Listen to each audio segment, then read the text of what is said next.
Welcome to, I don't know, meeting number whatever. We've been at this for 16 months. This is a long, it's really amazing how this program has grown. And I really appreciate all of your support. It's been amazing. So today we're going to have Discovering Neurographic Art with Lorraine Wilson. And let me tell you a little bit about Lorraine. She lives in Abilene, Texas, or Abilene, excuse me.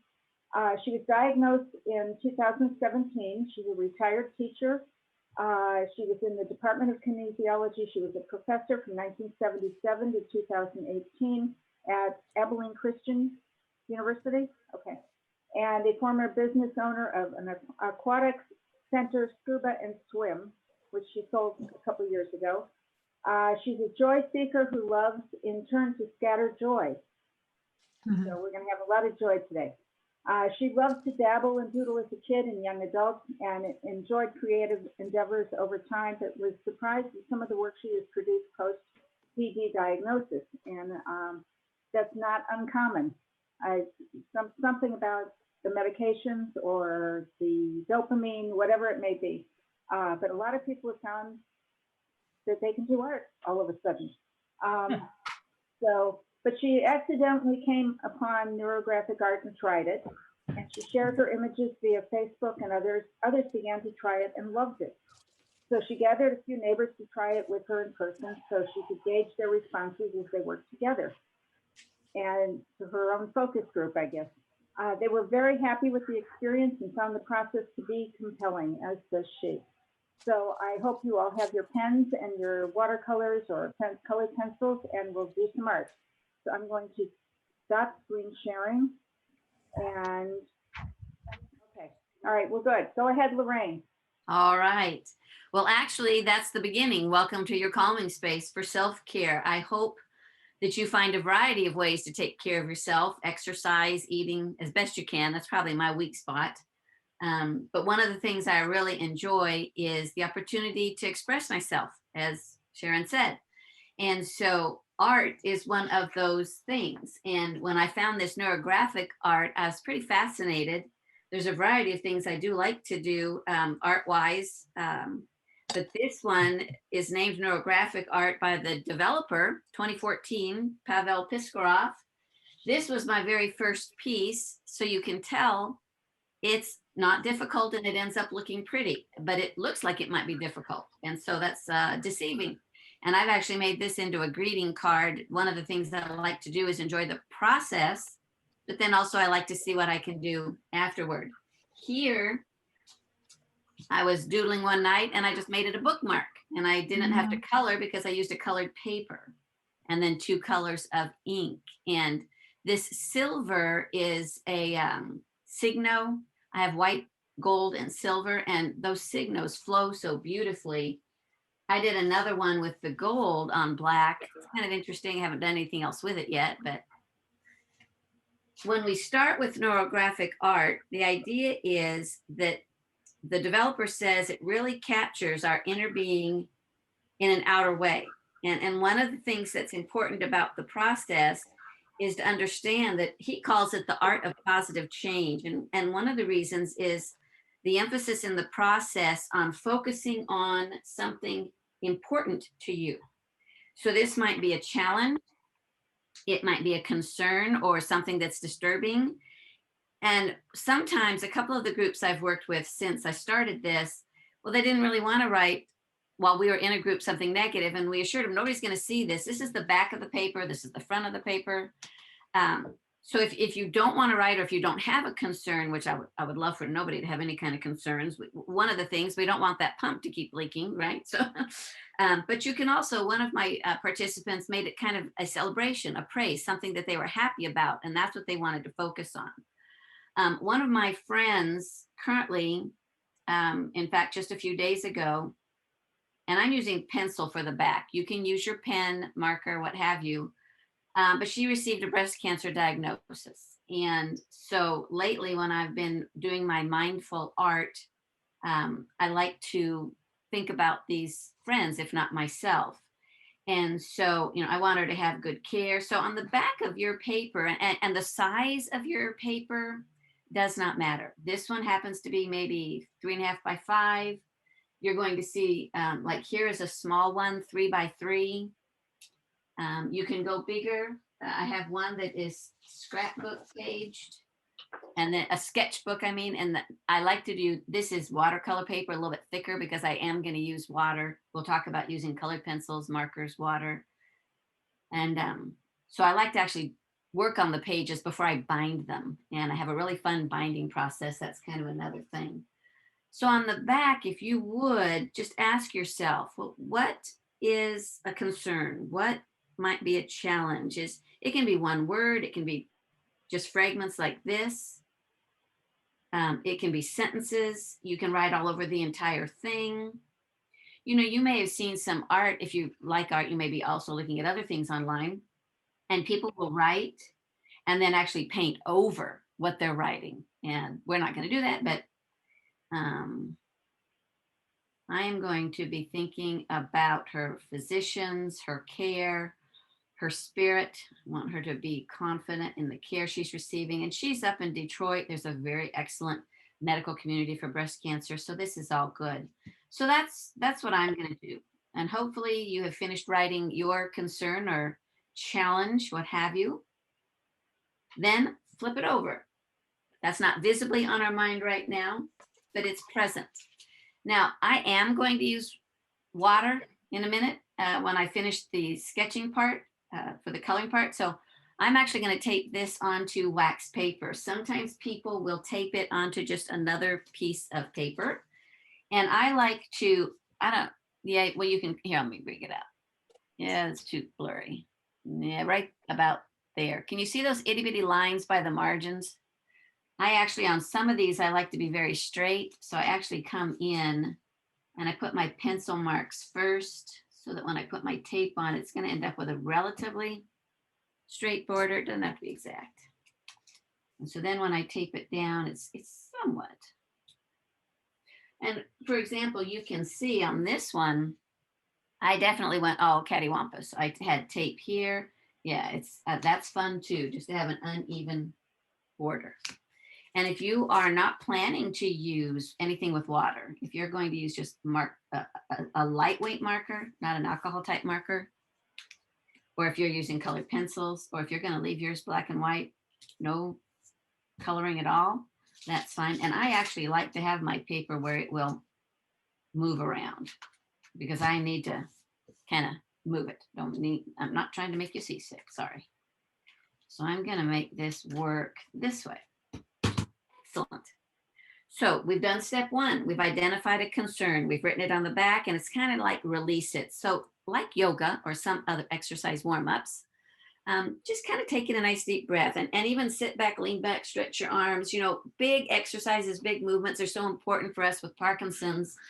But this is also a fine motor control thing, which is also important. Maybe your micrographia, your handwriting has fallen apart. This can be good for that kind of control. Maybe with tremors, you're worried about shaky lines. Please do not worry at all. Shaky lines are marvelous on this type of art. So having completed those steps, I want to show you this. I'm not sure if you have a pen, a fine liner, a Sharpie. I don't know what you're using. You can see all the different thicknesses here. Sometimes I like to start thin and go thicker as I'm working on this. Sometimes I start thick and go thinner, which is what I'm going to do with you and tell you why the difference. So once you grab your tool, I do have microns and I have an 08 and a 12. And I'm going to start with the 12. I'm going to start large. So here's what we do. If you're taping, keep taping. If you're finished taping, good. If you're not taping, good. I want you to just one more time briefly think, what was my challenge? What am I focusing on? Okay. In a moment, I'm going to say begin. When I say begin, here's what you're going to do. Now, the developer actually says do this for 3 seconds. Well, that's pretty quick. And especially if you have a larger piece of paper than I do today. So we might do 3 seconds. We might do 7, 8, 9, or 10. We don't care. But what I want you to do is scribble with abandon. Okay, you have identified a challenge, a concern. Now we're going to release that with just a wonderful scribble all over the paper. And are you ready? It's going to look like this. You can begin with me or after me. I'm going to start scribbling. And just try to keep even pressure on your pen.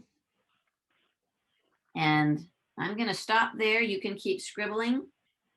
Give you a few more seconds if you need it. Don't worry if it bobbled on tape if you have tape. It's all good.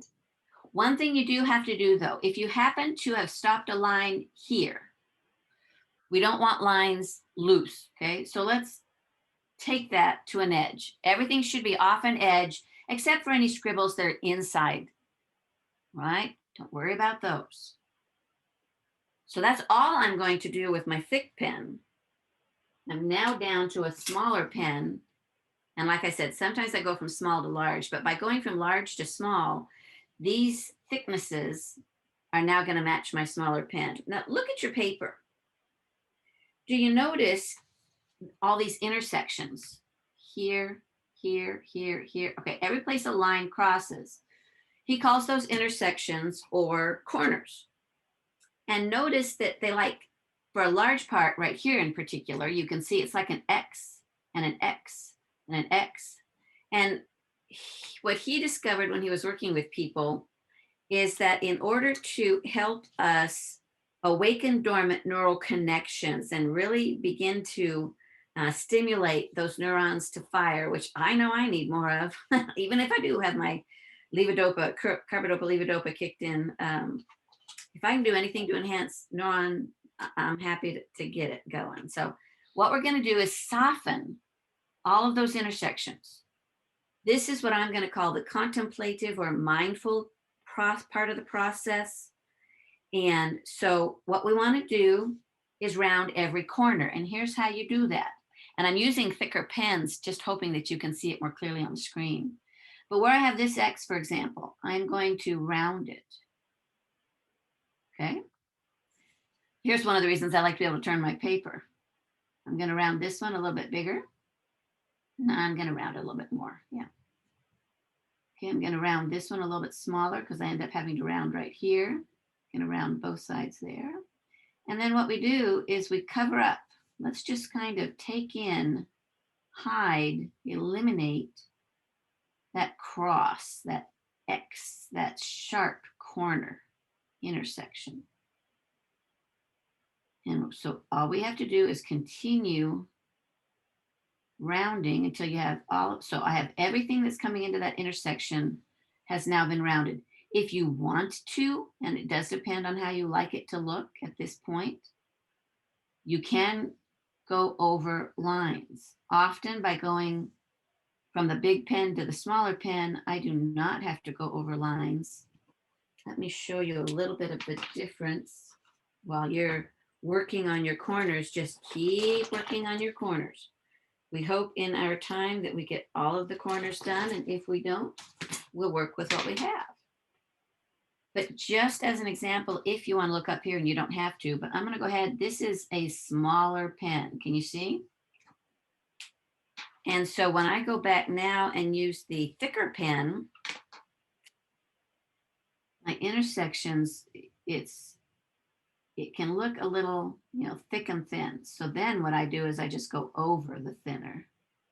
So it doesn't matter, and it's what you like to do, and it's just what you want to do. And on the edges, each edge here, you have options. You can leave it straight.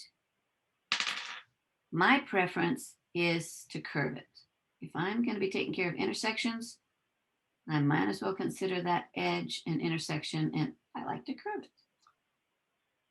So I'm going to be quiet for a bit here, not too long, but you don't need me talking. Just relax, think about what you're doing, enjoy it. Make sure you're breathing calmly. If you're using a regular pen or anything that is water soluble, you do want to avoid the watercolors, watercolor pencils, or anything that's going to get it wet because your ink will run. That's another thing I like about using the fine liners, and any brand is great. They don't, I'll try not to spin that. I forgot that might make you seasick. They aren't permanent and they will run. So now I'm going to be quiet, I promise.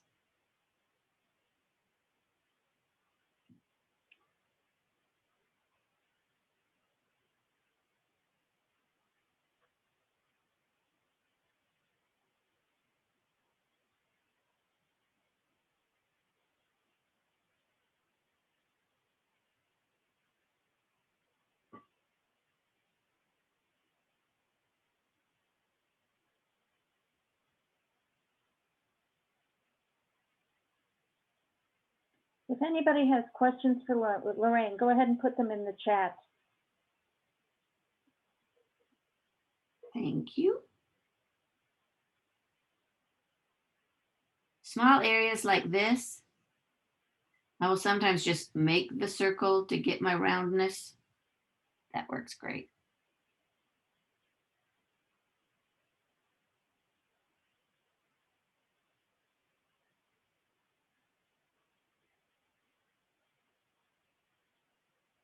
Soften those corners, kind of release your concern. Just relax into.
I don't know about you, Sharon, but it was a little unnerving when our crazy, connections were not quite working at first, but this is already relaxing me.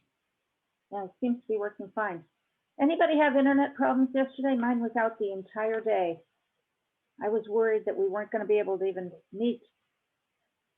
Something happened with Spectrum.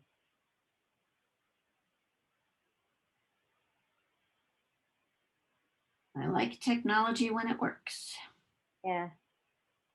So if you've got two corners near each other, you just do it. I see what you're doing. You do circles in between them to try and connect them. Okay. And I don't like how I have this little bobble here. So I'm going to make that a line. You can modify, ladies. Isn't that wonderful that we have some control? We get to do what we want. See, I like that better.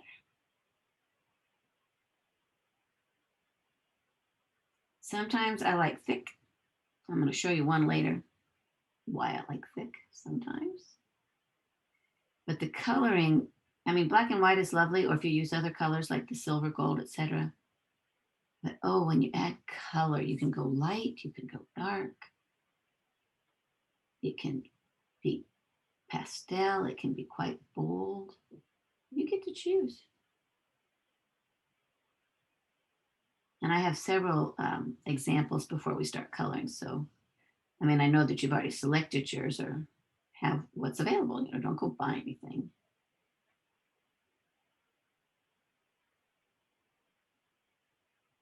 I was working with one of the women in our support group she lives in a nursing facility. And so yesterday I went over so we could play. She's 80 something and she enjoys art and visitors now that COVID is allowing us to visit. And it was just fun to see what she had been working on with what she had at home. Don't buy anything.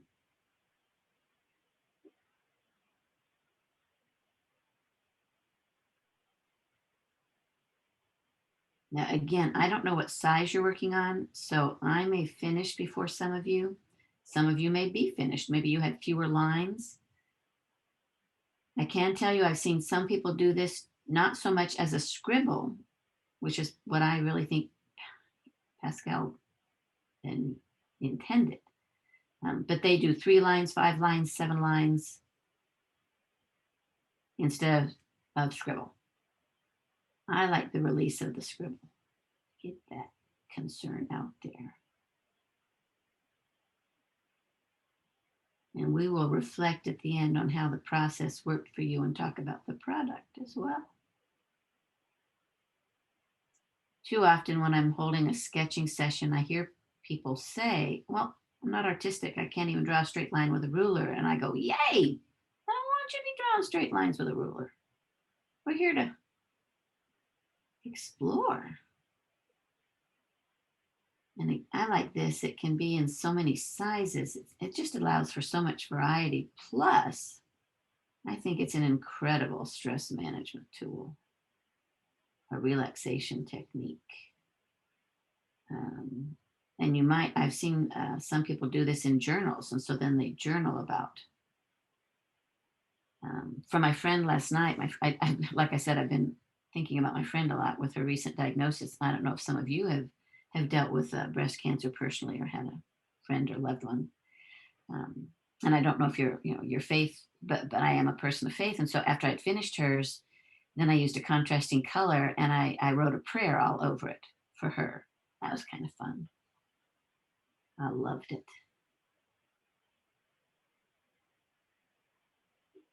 Okay, now I'm going to move on. You can move on and do parts of this and then finish your bigger pictures later if you need to. But at this point, what we have is the actual sketch, okay, our foundation, if you will, the skeleton of what we're doing. If you don't like this, add a line or two like I just did. And I think it's interesting, sometimes people will look at what they've done, and I highly recommend, okay, I don't want to make anybody dizzy, but I'm looking at it this way. That's kind of one landscape view. I'm going to rotate it clockwise. Okay, now I have a portrait view. I kind of like that. Okay, I'm going to rotate one more time. That's okay. So look at it from all four sides, because it doesn't have necessarily a top bottom until you decide it does. I think I like this way. You do what you like, but I like this. But then some people will add, see, I have this nice big space here and a big space there. So they might take something and draw around it. That's perfectly acceptable. Or they might take something like, this is a bullet journal ruler, and it has shapes in it. And so you could do, normally I only do the circles or the hearts or ovals. I don't usually do squares. Well, in fact, I've never done squares. This one, another, again, a bullet, if you're a bullet journal person, here I've got some nice ovals, skinny and yeah, I like this one. I'm gonna do one oval just for you. Where do I wanna stick that oval? Well, I'll put it right here and I'm gonna make it connect. And of course, you don't have to have a stencil. You could just draw a shape. So now I need to fix those little corners. And then I'm going to pronounce this sketched and ready for the next step. I think I'm going to thicken this one.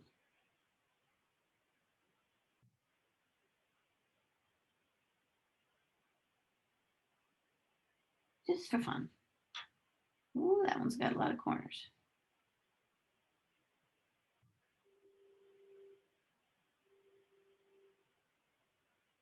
Now, again, if we were actually in a physical space together, I could say, raise your hand if you have watercolors, raise your hand if really can't see that carefully, but whatever it is that you have for colored pencils, markers, etc., you're going to be able to use them in just a second.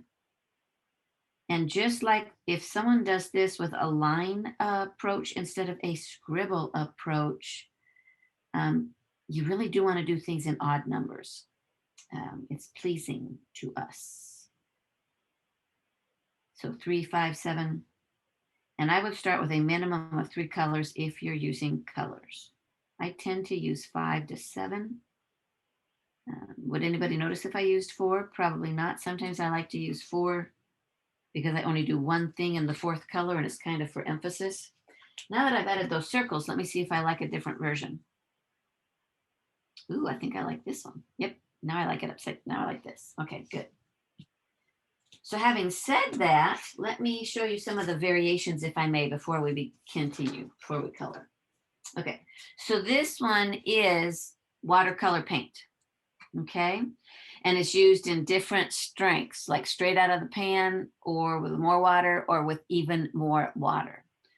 And let me point out this time too, if after you find out when you color and paint, you don't like that it went over any of the black lines, you can go back over the black lines if you really want them to stand out dramatically, okay?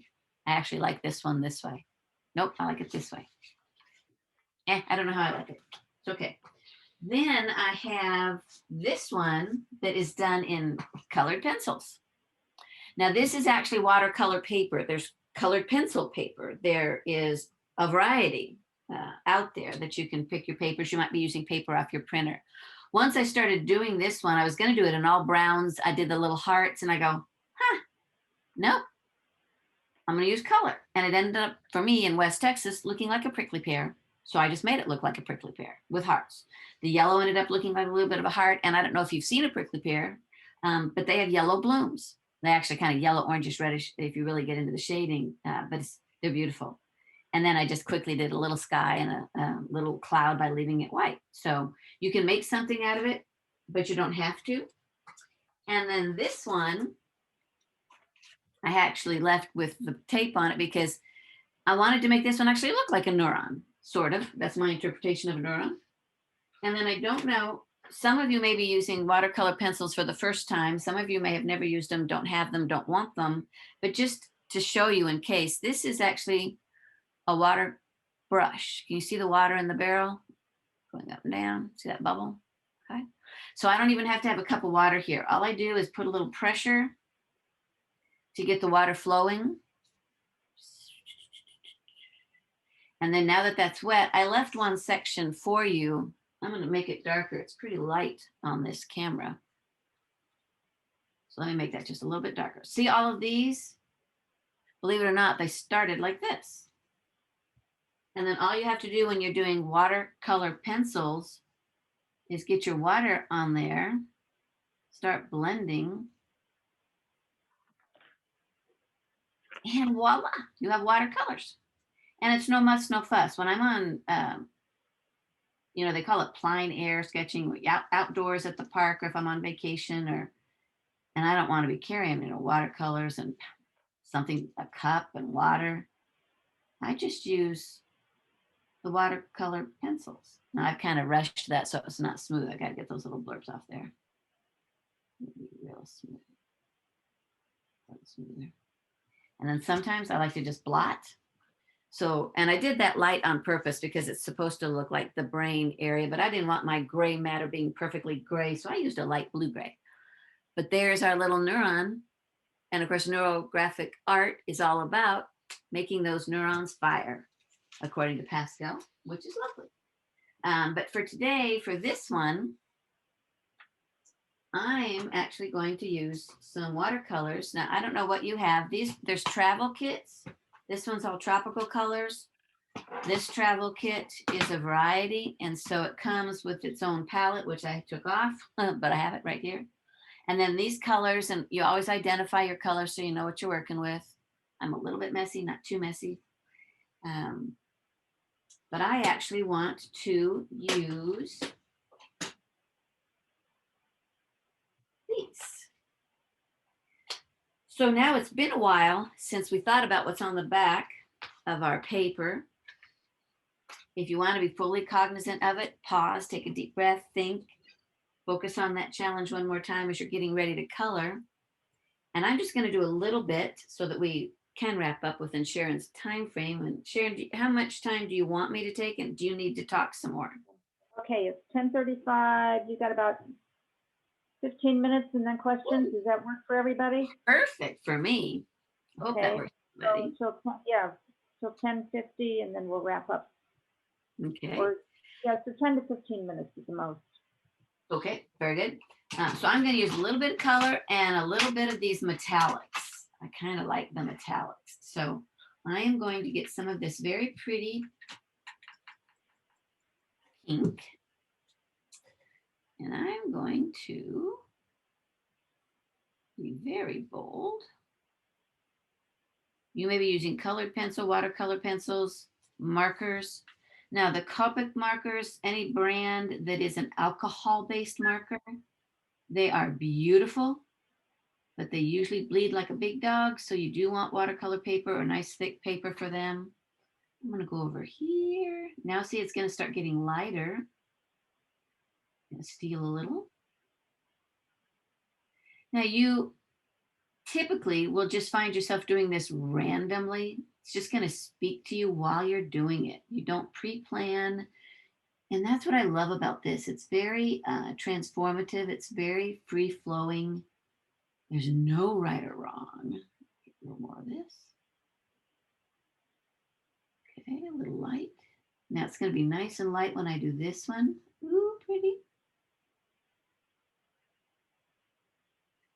Okay, I'm going to do one more that's even a little lighter. And it's okay if you cross those black lines sometimes to speed up. If I'm in the mood to speed up, try not to be. Try to let this be very contemplative. Okay, so now I'm going to reload. Better get my paper towel here. Okay. And I'm going to go dark here where I did that bold line.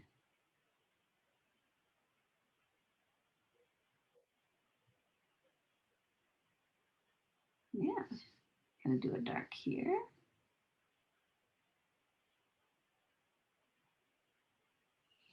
No rhyme or reason except for what happens while I'm doing it. And I just want my mind to relax, enjoy it. If it's stressful, I hate that. I hope just playing with color is not stressful for you.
This looks like a little bug with big eyes.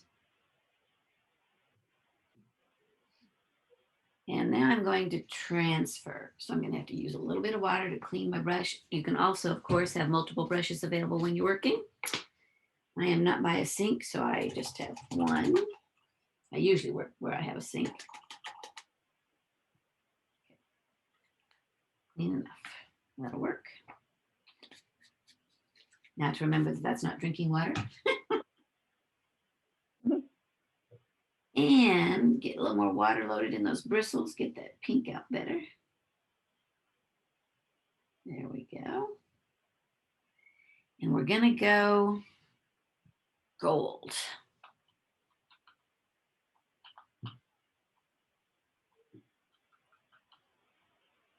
Yes, lovely. All right. Now, while I still have that pink so wet, and I don't want to be putting gold near it, they could bleed into each other. If I wanted to bleed into each other, that's different, but I don't. So I'm going to go away from the pinks.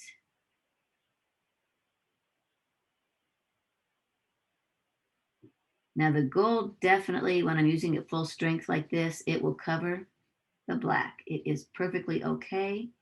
If I end up liking it that way, I leave it. And if I don't, I go back over the black. It's simple.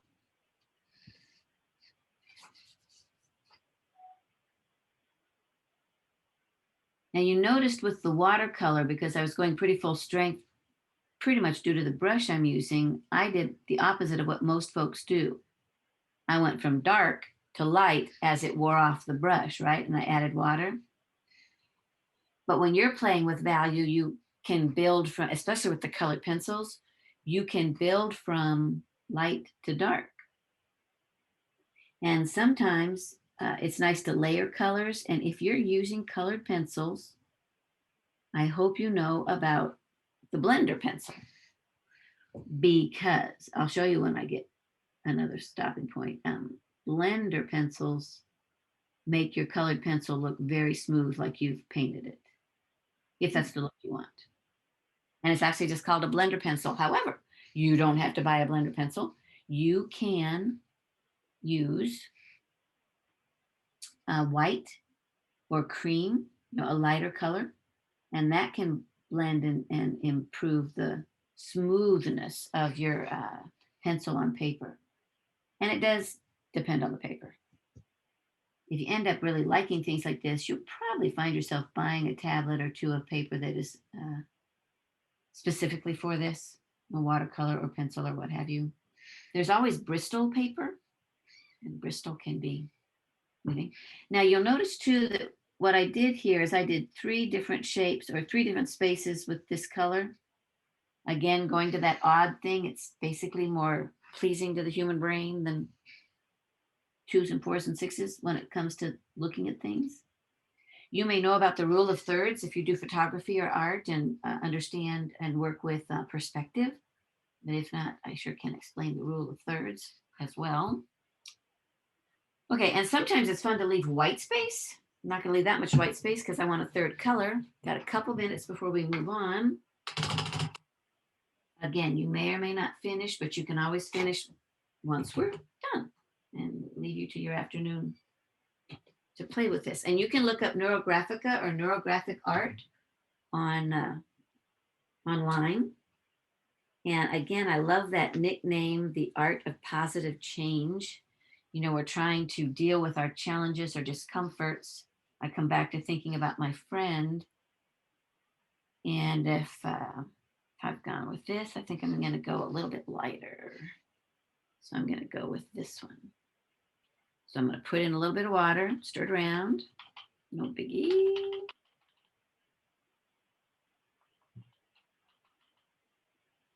There we go. Make sure I have enough color in there. Okay.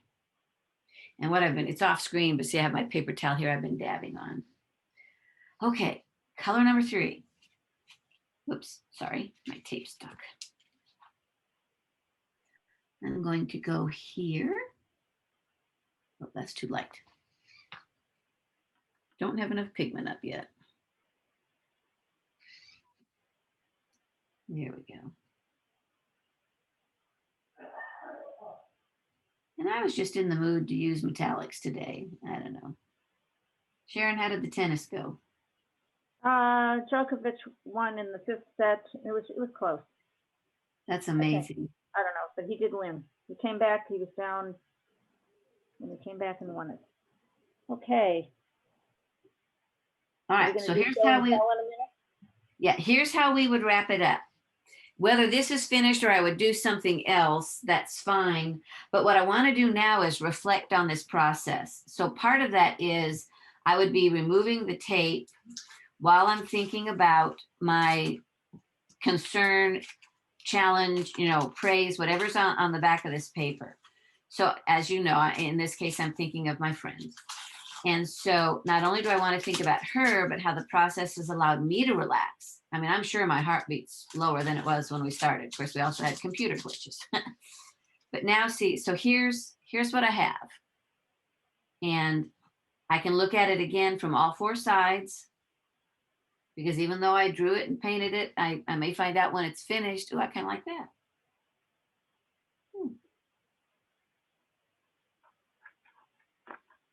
So there we have that. And then it's just right now you can ask yourself, how do I feel about this concern or this issue, this challenge? I ask myself, was I really thinking consciously about her and the breast cancer while I was working? Well, really only at the intervals where you normally would be telling yourself to think about it. And so the art is fun. You've kind of resolved, not necessarily completely resolved an issue. Obviously with breast cancer, that's going to take a while. But how do I feel about it now? Well, I feel a little more relaxed about it. Like I could give her a call and be encouraging and I wouldn't cry. That'd be a good thing. And then what's fun is to use these to be small works of art, I think. So if you've ever seen these mini frames, You know, that's kind of a fancy frame for a simple little watercolor, but it's kind of fun. These are fun. I don't know if you've seen these, but they're the clip-on type.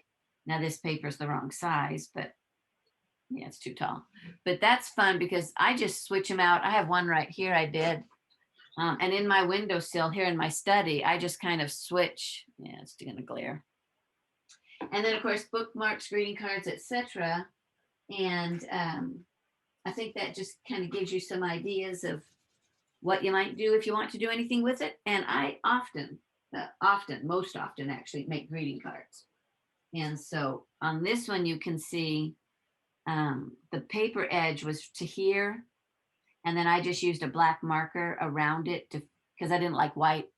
It's a white card. Oh, and I make all my cards scatter joy. You ever get a card from me and it says scatter joy? I made it.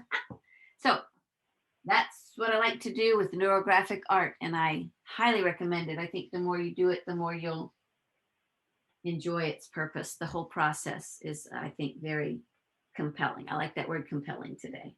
So there you have it. Okay. Well, okay, let's stop sharing you. Let's unpin you, I guess. Unpin me.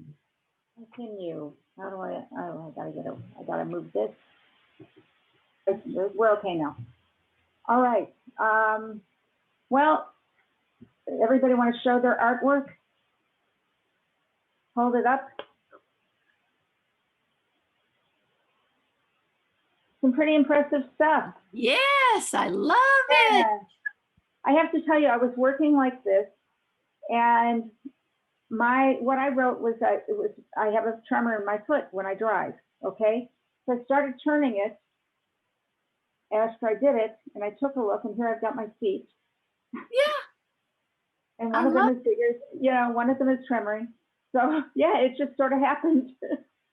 It does. And I have to tell you, the picture I made for my friend the other day, strange as it sounds, but we're all ladies, it actually ended up looking shaped like a woman's breast. And I was just blown away. It's like your unconscious just does things. And that tells me my dopamine's up there, and I hope all my neurons are firing.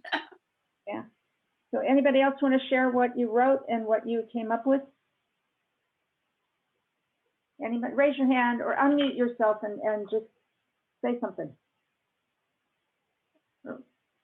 Tisha, Marcia, do you want to unmute? I'm still painting, but but what I wrote is remember to take care of yourself. And this is where I am. I don't have a third color yet. Beautiful. I picked a big piece of paper. Anybody else want to share? Just unmute yourself and hold up your picture if you want to share. Kimmy had asked a question and I answered in chat if she's still here. Don't know if she is. Okay, Kimmy's there. Yeah, go ahead, Kimmy. Unmute yourself. No, my question in the chat was just, I find the coloring with a pencil a little bit hard with the shaking. Mm-hmm. And I wondered if the painting was easier, and she affirmed that in fact it was easier. Yeah, because with the brush, it'll just flow a little easier for you. It takes in that movement. And you can't make a mistake. No. Right? Right. So you want to share what you did, Kimmy? You can. It's not done yet. Okay. Very Looking nice. good. Yeah. Anybody else? Okay. Well, we can stay on afterwards. I would just want to wrap up the session, and then we will go on. Let me see. I'm going to go back to my slideshow here. So, all right. So thank you, Lorraine. You will receive a virtual tiara from us. I love it. Yeah, all of our speakers get a virtual tiara because we can't be in person. Okay. So next up, we're not going to have a 1 month break again for a few weeks anyway. We have 3 sessions scheduled. June 27th, we are going to have Rochelle Flanagan from Ireland, who's a co-founder of the Women's Parkinson's Project, along with Caitlin Nagy, who, if you have not yet seen her video, you must watch it. She was interviewed by on Edmonton TV about Parkinson's disease, young onset Parkinson's disease, and her experience with the hormones, etc. And we will have Dr. Roberta Marangio, who is an assistant professor of neuroscience at Weill Cornell Medicine. And she's doing research on the effect of hormones on women with Parkinson's disease and Alzheimer's. So it should be a very interesting session. And then the 2 meetings after that in July, I've had numerous requests about what are all these different Parkinson's organizations, what do they do, and who do I give money to? So they're going to get their chance to tell you what they do. So right now I think I have 5. I'm waiting to hear from 2 more. So we may end up having a 3rd session with this. A few other ideas for future sessions, and if you have them, keep them coming, because I am hearing from people, with ideas. One possible session is about driving. When do you stop driving? How do you make that decision? That's going to be hard for all of us. For those of you who are interested, there is still a chance to sign up for the micrographia workshop. We have a couple of scholarships available. We've given out 6. I think we have 10 altogether. So if you're interested, it's not too late to sign up. And we still have t-shirts, just plain t-shirts. We don't have anything else right now. If you're interested, it's the $35 or more donation plus $5 for shipping, and I would be happy to send you one. I have limited small and medium, and I have a lot of larges. So we'll do another fundraiser sometime soon. And the scholarships that we're giving out for the micrographia workshops are happening because of the t-shirt fundraiser. So that was what it went towards. And the last thing, and just to toot my own horn, and I want to thank all of you.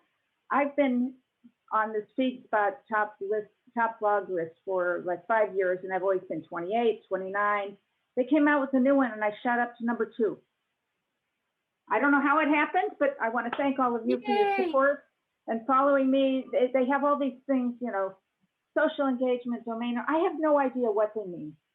I don't know how they come up, how they, I don't know. And I still haven't figured out Instagram, but they tell me that's one of the measures. So yeah, it's been pretty exciting. So when you need a dopamine hit, you just go to something that works for you. This works for me. If I'm feeling down and I need that hit, I'll just go look at their top 10 list or top 50 list, whatever it is. And it's like, yay, that makes me feel better. Excellent. So, thank you for all your work. Thank you. So yeah, find something that works for you and go to it, whether it's doing neurographic art, whether it's baking bread, or whatever makes you feel good. Use it because it does help with the dopamine. And finally, as always, Sunday mornings with Twitchy Women brings together women with Parkinson's on Zoom from wherever they are, and learning together, laughing together, and thriving together. And we're just having a blast. It's been a lot of fun.